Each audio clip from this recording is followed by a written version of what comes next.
દરેક નીતિની સામે કાયદાની રીતે ઊભો રહેતો SSK ન્યૂઝ ચેનલ। બચત યોજનાના નામે રૂપિયા ઉઘરાવી પરત ન કરી લાખોની ઉચાપત કરનારાઓને ચોક બજાર પોલીસે ઝડપી પાડ્યા હતા। ચોક બજાર પોલીસ મથકમાં વેડ રોડ ખાતે રહેતા હર્ષદ રાઠોડે નોંધાવેલી ફરિયાદમાં જણાવ્યું હતું કે આરોપી અનિલ ભોજ અને તેના ભાઈ અરવિંદ ભોજના પિતા કાનજીભાઈ ભોજ દ્વારા અગાઉમાં ભાગ્યલક્ષ્મી બચત યોજના તથા લક્ષ્મી પૂજન બચત યોજના ચલાવાતી હતી।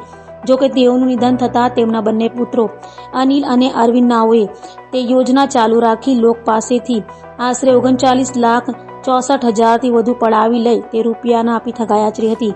હાલ તો ચોક બજાર પોલીસે રીડાવ અનિલ ભોજ અને તેના ભાઈ અરવિંદ ભોજની ધરપકડ કરી વધુ તપાસ હાથ ધરી છે। ચોક બજાર પોલીસ સ્ટેશનમાં ગત તારીખના રોજ ફરિયાદી શ્રીઓની ફરિયાદ મુજબ સૌપ્રથમ પ્રાથમિક અરજીની તપાસ કરતા ગુનાની મંજૂરી SOP મુજબ આવતા ગત તારીખ ચોક બજાર પોલીસ સ્ટેશનમાં IPC કલમ 406, 420 અને GPIDની કલમ મુજબ ગુનો રજીસ્ટર કરવામાં આવેલ છે, જેમાં અનિલભાઈ ભોજ અને અરવિંદભાઈ ભોજની ધોરણસર અટક કરવામાં આવેલ છે।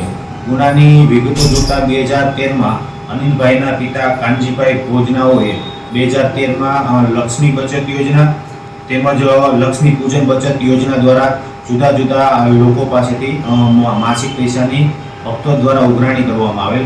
એ જે પૈસાઓમાં એકઠા થઈ સમયાંતરે પાછા પણ 2017માં આ જે કાનજીભાઈ ભોજ એક્સપાયર થઈ જતા તેના બંને પુત્રો અરવિંદભાઈ અને અનિલભાઈએ લોકો પાસેથી બચતના યોજનાના પૈસાના કલેક્શનનું ચાલુ રાખેલ। ત્યારબાદ 2019 બાદ આ જે પાકતી મુદતે જે રૂપિયા આપવાના હોય તેમાં અરવિંદભાઈ અને અનિલભાઈએ હાથ ઊંચા કરી દીધેલા, જેથી અરજદારોને અસંતોષ થતા સૌપ્રથમ કતારગામ પોલીસ સ્ટેશનમાં પ્રાથમિક અરજી આપેલી।